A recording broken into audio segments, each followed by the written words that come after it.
Raih Gemilang bersama MA Mualimat NWDI Pancor. Assalamualaikum warahmatullahi wabarakatuh. Selamat datang di podcast Madrasah MA Mualimat NWDI Pancor. Organisasi Siswa Intrasekolah atau biasa kita sebut dengan OSIS adalah sebuah organisasi resmi satu-satunya di sekolah yang diakui oleh Kementerian Pendidikan, Kebudayaan, Riset, dan Teknologi Republik Indonesia sejak 21 Maret 1970. Organisasi ini memiliki peran sebagai penggerak siswa untuk aktif berkontribusi di sekolah. Ia merupakan pembinaan kesiswaan di sekolah untuk pengembangan minat, bakat, potensi siswa. Ia berfungsi sebagai wadah untuk membicarakan beberapa hal seperti acara, lomba, dan lain sebagainya. Oke, untuk mengetahui lebih lanjut seperti apa OSIS yang ada di MA Mualimat NWDI Pancor, kita akan berkenalan dengan adik-adik yang tentunya memiliki segudang prestasi dan tentunya mereka adalah anak-anak yang hebat di MA Mualimat NWDI Pancor. Halo semuanya, selamat sore. Oke, kita perkenalan dulu ya sebelum kita membahas seperti apa OSIS yang ada di MA Mualimat NWDI Pancor ya. Dimulai dari siapa dulu? Eta dulu. Oke. Halo teman-teman, perkenalkan nama saya Adenin Ulima Zeta dan saya menjabat sebagai Ketua OSIS MA Mualimat NWDI Pancor periode 2022-2023. Saya ya. Halo teman-teman, perkenalkan nama saya Zila Nalul Amani. Saya menjabat sebagai Sekretaris 1 di MA Mualimat NWDI Pancor. Hai semua, perkenalkan nama saya Gia. Di OSIS saya menjabat sebagai Koordinator IT dan Humas. Oke, hari ini kita bersama dengan Ketua OSIS MA Mualimat, Sekretaris dan CEO IT di OSIS. Oke, sebelum kita masuk ke tema nih, Umi tanya dulu. Ini kan kita kondisinya berbeda. Sekarang kita podcast itu di luar ruangan ya.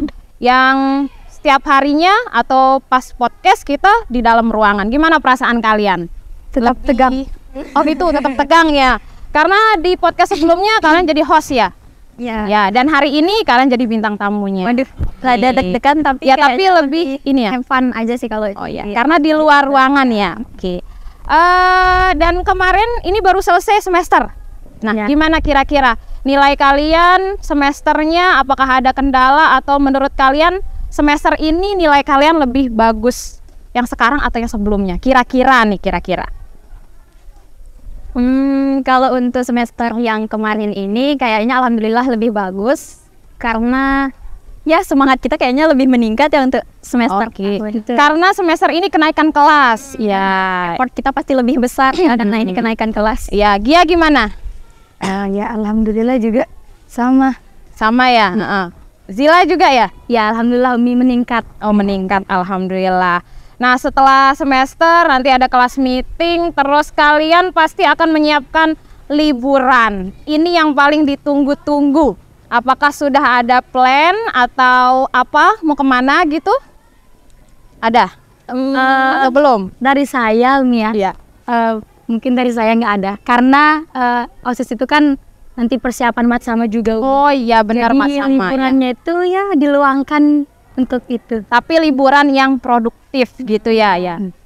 Eta Gia gimana? Mau kemana nih? Ke pantai atau kemana? Kayaknya sama aja ya kalau kita bertiga karena OSIS benar mendekati mat sama itu pasti bakalan riuh banget menyiapkan semuanya dan untuk saya sendiri udah ada schedule untuk organisasi luar gitu. Jadinya pasti tidak ada liburan. Oh iya, itu untuk adik-adik atau teman-teman nih yang sama seperti mereka OSIS karena sekarang ini mendekati persiapan mat sama ya. Jadi liburnya ditunda dulu.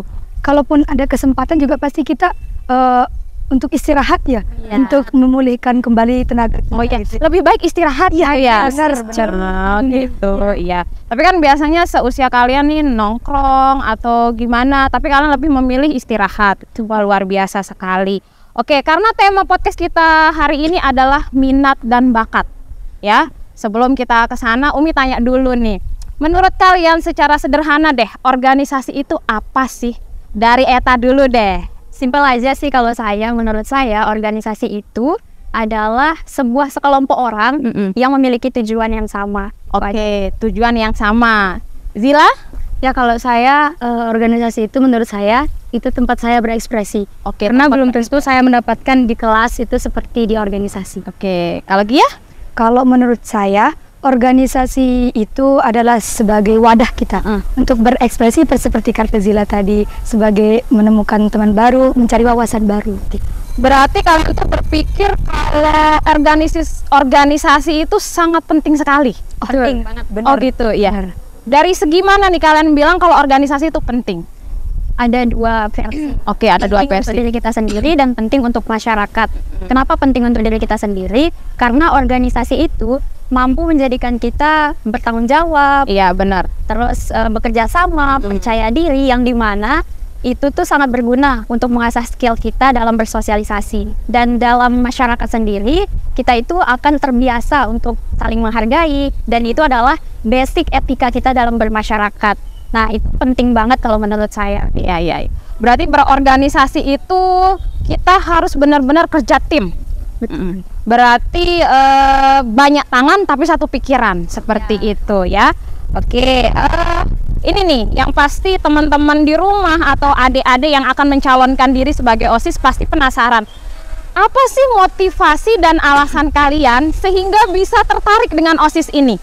Kayak gitu. Mungkin dari SMP atau MTS kalian, ini satu SMP atau gimana? Atau satu. Oke, berarti MTS-nya di atau SMP-nya di mana? MTS Mualimat. Oke, MTS Mualimat. Kalian OSIS juga di MTS Mualimat? Iya. Ya, Oke, luar biasa sekali. Berarti sekarang di MA Mualimat OSIS lagi. Nah, motivasi kalian kira-kira untuk bergabung dengan OSIS ini apa sih?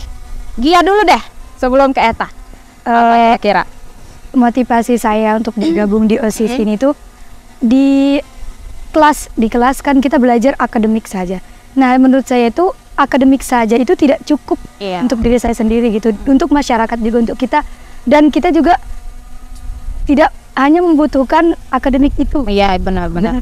Jadinya kita harus mencari jati diri kita sendiri, dan juga kan sekarang masa-masa remaja itu masa-masa kita mencari jati diri kita sendiri gitu. Kayak katanya Zila tadi, organisasi itu mengekspresikan diri. Benar. Jadinya di sini di organisasi ini tuh saya dengan teman-teman itu kita mempunyai tujuan yang sama juga gitu, untuk mengekspresikan diri gitu.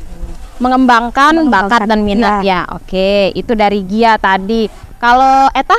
kalau saya lebih tertarik ke organisasi itu karena mampu melatih basic kepemimpinan kita.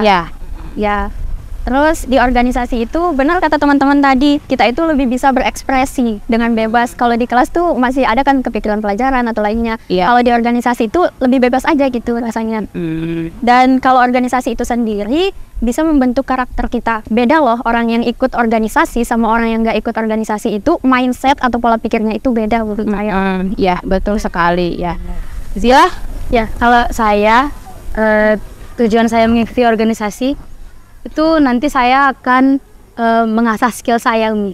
Soalnya ketika kita di kelas itu kan belum luas tuh cakupannya. Ketika kita udah di organisasi itu akan luas cakupannya. Kita akan melatih mental kita di sana. Iya, oke. Ini kan sekarang kalian menjabat nih sebagai OSIS sudah mendekati periode akhir ya. Kira-kira tantangan yang paling berat ketika kalian menjadi OSIS, karena tentunya di sini kalian berhadapan dengan 600 santriwati ya, yang wataknya atau karakternya pasti berbeda. Nah, kira-kira nih tantangan yang paling sulit dan buat kalian kayaknya udah deh sampai sini aja kayak gitu, mau mundur kayak gitu, atau malahan karena lebih tertantang dengan hal itu. Ya, kira-kira ada ndak hal kayak gitu? Siapa nih mau jawab? Eta? Ya. Eta dulu. Kalau saya pribadi, hal yang paling menjadi tantangan terberat di OSIS itu adalah ketika kita dituntut untuk memenuhi ekspektasi santriwati. Oke, contohnya kayak gimana Tah? Kita kan role model sekolah nih, jadi pasti santriwati itu mikirnya OSIS harus gini loh, OSIS harus gini. Kita tuh benar-benar dikekang, kita harus begini, kita harus begitu. Padahal teman-teman, kalau teman-teman nonton, saya cuma mau bilang kalau OSIS itu juga manusia loh. Manusia itu nggak ada yang sempurna. Dan tentunya kami juga sudah berusaha semaksimal yang kami bisa untuk menjalani tanggung jawab kami. Kami sudah berusaha untuk menjadi garda terdepan untuk teman-teman. Kalau ada kurang lebihnya, tentu itu karena kita manusia. Iya. Lagi karena kita itu penuh salah dan dosa ya Zila. Itu ya tantangan terberatnya itu harus sesuai dengan keinginan mereka ya. Misalnya Eta sebagai ketua OSIS nih nggak boleh telat, padahal kan benar banget. iya kita manusia. Kalau Zila ada ya. Kita itu dituntut untuk tidak menjadi diri sendiri. Oh oke. Ya, karena kan kita nih yang bakal dicontoh seperti yang dikatakan tadi. Kita sebagai role model dari santriwati dan tantangan terberatnya tentu mengarahkan santriwati untuk melakukan program yang kita keluarkan. Apalagi ini khusus cewek semua ya, perempuan semua ya. Iya. Susah sekali. Terus dia? Tadi kan Eta sama Zila dari luar aja nih. Iya. Sekarang nih dari dalam OSIS. Oh dari dalam OSIS, Ya. oke. Mungkin di dalam OSIS ini itu kan kita sama-sama untuk tujuan yang sama nih, Mi. Tapi kita berbeda karakter. Jadinya di situ tuh tempat kita tuh belajar karakter ini tuh kayak gimana, karakter ini kayak gimana. Itu secara kita saling ngingetin, saling mempelajari itu sih. Oh, iya. Tantangannya itu kayak ya.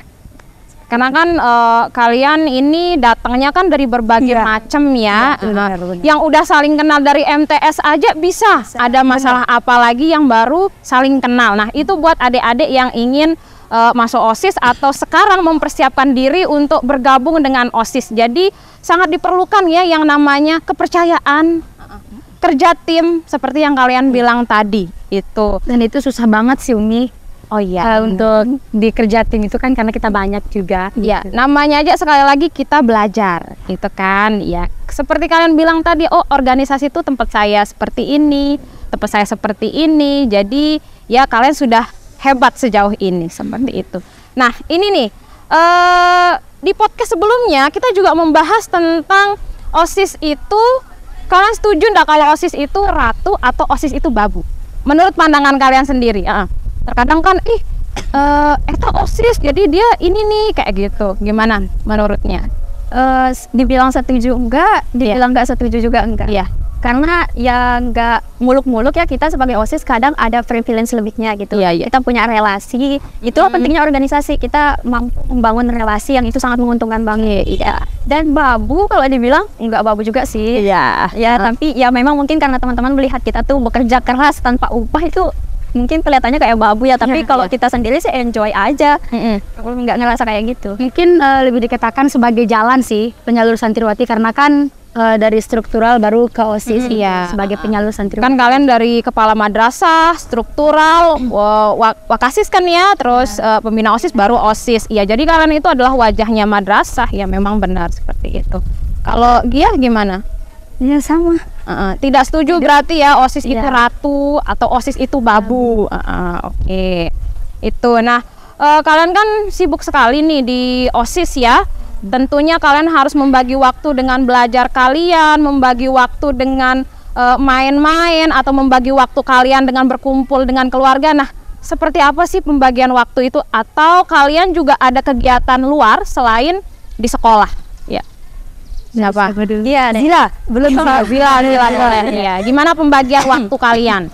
Ya, tentunya hal yang pertama dilakukan itu adalah membuat schedule. Ya. Di kelas itu sangat penting, di organisasi juga itu sangat penting. Membuat schedule adalah solusi terbaik saya untuk membagi waktu antara organisasi dan di pelajarannya atau akademiknya. Oke, jadi balance ya, ndak ada yang lebih dipentingkan. Oh ya, saya lebih mentingin ekskul, ndak ya, saya lebih mentingin ini, jadi sama aja itu ya. Oke, bagus. Eta gimana? Sama juga kayak Zila, tapi saya lebih membuat goals. Untuk saya per tahun itu ada goalsnya, misalnya di bidang akademik mau mencapai apa nih. Oh iya. Mau mencapai apa. Dan untuk organisasi sendiri, selain di OSIS, saya ikut berbagai organisasi juga, di luar maupun dalam sekolah. Kalau di dalam sekolah itu ikut ekskul karya ilmiah remaja. Nah, kalau di luar itu aktif di organisasi naungan pemerintah, namanya itu Forum Anak. Saya aktif di 2 forum anak, yaitu Forum Anak Kabupaten dan Forum Anak Provinsi. Dan baru-baru ini alhamdulillahnya keterima menjadi Dewan Penasihat Anak dan Remaja NTB. Ya, selamat buat Erna. Luar biasa sekali ya, itu adalah prestasi yang biasa sekali ya untuk masa-masa remaja ini, yang kayak Umi bilang tadi, seharusnya kita nongkrong sama temen, terus kita kumpul-kumpul, ini malah sibuk ya malah sibuk. Ya kalian sendiri yang mencari itu kan? Ya, alhamdulillah. Dia gimana? Kalau menurut saya ini adalah sebagai poin plus buat kita sih. Ini sebagai poin plus karena kita bisa sejak awal, sejak remaja ini kita sudah bisa memanajemen waktu. Iya, benar sekali. Itu sebagai poin plus untuk kita ke depannya gitu. Di organisasi yang lebih besar mungkin nantinya kita bisa dari organisasi kecil kita bisa ke organisasi besar dan kita bisa menyeimbangkan waktu itu gitu. Oke, berarti besok ketika sudah kuliah atau menemukan organisasi lebih besar tidak kaget ya? Iya, tidak kenapa kaget. Kenapa ya seperti ini? Kenapa ya? Jadi sudah terbiasa, itu dia tadi. Jadi kalau kita mau berorganisasi atau ikut organisasi kita nggak akan nyesel kayak gitu kan ya? Justru nggak ikut organisasi itu bakal nyesel. Ya kayak katanya tadi, beda loh karakter orang yang ikut organisasi dan yang nggak ikut organisasi. Iya, betul sekali. Oke. Setidaknya kita sudah ada pengalaman ya dari pas SMA, pas kuliah besok nggak ini banget gitu. Oke, ya luar biasa sekali. Itu tadi masalah OSIS ya. Kita masih nih mengulik-ngulik OSIS. Program kira-kira. Ini Umi sampai lupa nih kita membahas program sedikit.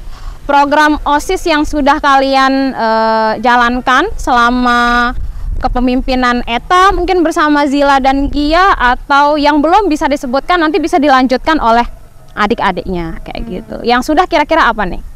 Banyak sih alhamdulillah ya. Iya. Dari yang kita rencanakan itu semuanya alhamdulillah berjalan.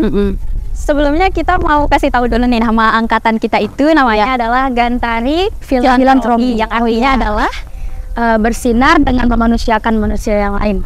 Bersinar itu kami jadikan prinsip untuk kami dalam menjalankan, dan visi kita juga itu adalah Zila, kita mewujudkan santriwati yang bebas dalam 3B, berekspresi, berinovasi, dan beraspirasi. Nah, jadi fokus program kita kepada 3B itu. Tadi ada program kami deklarasi santriwati, itu menyalurkan suara santriwati kepada struktural stakeholder sekolah, dan itu alhamdulillah berjalan. Sudah terlaksana? Sudah alhamdulillah. Dan yang kedua ada namanya Mu'alimat Berbagi. Sebenarnya Mu'alimat Berbagi ini bukan dari kita ya, ini program turunan dari kakak-kakak kita semuanya. Tapi kami melakukan inovasi lebih di sini, dimana kalau biasanya Mu'alimat Berbagi itu hanya berbagi takjil. Tapi di angkatan kita itu ada berbagi kebahagiaan, keceriaan, education games dengan adik-adik PAUD nih. Ini menarik banget. Kita juga sampai shock kalau adik-adik itu benar-benar seekspresif itu ngelihat kita. Ini berapa kali sebulan? Berarti kalian turun langsung ke ke TK, ke PAUD gitu. Itu kemarin kita udah jalanin di bulan Ramadan. Nah, terus ada juga yang baru kemarin-kemarin ini kita jalanin, namanya itu Mu'alimat Bersama atau berbagi rasa melalui cerita. Ini menuangkan ekspresi santriwati dalam bentuk tulisan, di mana program ini juga sejalan dengan program madrasah. Ya, kan madrasah memfasilitasi kita nih untuk program pelatihan kepenulisan selama 4 hari dengan mentor yang luar biasa, kece banget. Terima kasih kepada sekolah yang sudah memberikan kami kesempatan emas. Nah, itu tuh jadi kita sejalan dengan adanya program itu, kami bentuk program yang baru Mu'alimat Bersama ini, di mana santriwati itu memanfaatkan media sosial, mereka untuk menceritakan nih apa sih hal indah berkesan di MA Mu'alimat. Berarti seperti kalian ceritanya tuh Instagram gitu ya, menceritakannya di sana melalui gambar, bisa juga. Bisa. Terus apa lagi? Terus ada Mu'alimat Bersolawat juga. Ya, itu kita bekerja sama dengan Hadroh Ma'had MDKH. Terus masih banyak lagi ya, soalnya alhamdulillahnya setiap kami mengajukan program kepada sekolah itu semuanya di ACC semua. Jadi tidak pernah kecewa sih alhamdulillah di angkatan ini. Didukung penuh. Alhamdulillah. Yang belum terlaksana? Yang belum terlaksana atau masih 50% lah kayak gitu. Kira-kira yang mau kalian, ini harus lebih deh daripada sebelumnya gitu. Kira-kira program yang mana? Kalau yang itu sih kayaknya lebih ke internal kami sendiri. Kami itu belum, kita ada rencana buat disebut nggak ya? Surprise saja atau gimana? Kalaupun nggak disebut juga berarti ini tantangan untuk OSIS selanjutnya, begitu ya? Pokoknya ini hal baru yang mungkin sebelumnya belum pernah ada. Kalian mau laksanain sebelum periode kalian selesai atau gimana? Sebelum. Tapi ini lebih ke internal kita ya, OSIS. Karena kami juga sering sih melakukan program yang lingkupnya itu hanya anak OSIS gitu ya. Kita dalam aja. Walaupun gini-gini sering healing loh, ya kan Zila? Ya harus itu, karena kan di sana ketika kita healing atau bersantai di sana banyak tuh pasti ide-ide yang akan muncul seperti itu kan. Nggak mesti harus di sekolah aja, iya kan? Oke, itu karena waktu ya sudah tinggal sebentar lagi. Mungkin ini nih pesan kalian untuk adik-adik penerus OSIS atau periode yang akan datang. Ini ya silahkan. Dia dulu deh. Boleh siapa aja silahkan. Kalau pesan saya kepada adik-adik yang akan melanjutkan kepengurusan kita, perjuangan kita di sini, tetap semangat, jangan pernah takut mencoba, karena kita tidak akan tahu hasilnya jika kita masih diam nih di tempat. Pokoknya kita harus berani mencoba. Saya punya kata-kata yang selalu menjadi acuan saya ketika saya lelah atau gimana. Itu kata-katanya kayak gini, kita itu bisa kalau kita berpikir bahwa diri kita itu bisa. Jadi kita itu tergantung kepada pemikiran kita, sugesti kita. Iya. Sugesti kita. Jadi sugesti itu sangat penting. Jangan pernah takut intinya. Kita pokoknya ya jalani, berjuang aja dulu, jangan pernah takut mencoba. Oke, ya. Kita pasti bisa ya. Apapun itu, ya. Oke. Zila, silahkan. Ya, kalau dari saya buat adik-adik selanjutnya semangat, karena hidup ini enggak melulu bagus-bagus banget ya. Jalani aja seperti yang dikata Eta tadi, syukuri apapun itu masalah yang datang, jalani aja. Dan adik-adik jangan patah semangat, jangan takut untuk ngomong dan berekspresi, itu aja. Ya, Gia? Sama sebenarnya, tapi tetap semangat. Jangan dengerin kata orang-orang luar, jangan dengerin kata orang-orang luar, terus fokus sama tujuan kalian. Terus omongan-omongan orang itu atau hambatan-hambatan dari luar itu jadikan sebagai pelajaran buat kalian. Jadi motivasi ya, sebagai motivasi buat kalian untuk lebih baik tentunya. Ya benar, anak OSIS itu harus kuat ya, karena kita itu orang-orang terpilih sebenarnya, ya kan? Ya. Sesuai jargon kita kan Zila, kita itu anak yang bersinar. Ya, boleh dong kita dengar jargon OSIS sebelum sebelum kita akhiri podcast ini. Oke, jargon OSIS dulu deh. Ayo. Boleh. Ayo. Oke. OSIS MMA 5 2022-2023. Salam kualitas, cerdas, tegas, ikhlas. Oh, Masya Allah. Ya, luar biasa sekali. Nah, itulah tadi podcast kita bersama adik-adik OSIS MA Mu'alimat NWDI Pancor. Di sini saya bisa menyimpulkan bahwa sebuah organisasi yang sukses itu kumpulan dari banyak tangan dan satu pikiran. Iya, itu. Jadi kalau kita bekerja sendiri itu tidak bisa. Kita harus bekerja bersama tim. Barulah organisasi itu akan sukses, ya. Terima kasih banyak untuk hari ini. Umi juga sangat antusias dengan pengalaman maupun pelajaran yang sudah kalian berikan. Tentunya itu pelajaran untuk Umi juga, pelajaran untuk kalian juga, dan tentunya pelajaran untuk semua orang di sekeliling kita, ya. Terima kasih kami ucapkan juga kepada Koperasi Rohmatul Ummah dan IMB yang sudah mensupport acara kita pada sore hari ini. Ya, itulah tadi podcast kita pada kali ini. Sekian, wallahul muwaffiq wal hadi ila sabilir rasyad. Assalamualaikum warahmatullahi wabarakatuh. MA Mu'alimat, salam kualitas.